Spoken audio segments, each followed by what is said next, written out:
they're made in their Boxville plant here on the outskirts of Peoria, Illinois, which of course is where Lincoln came from.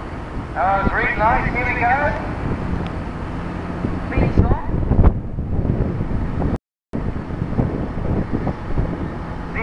03300.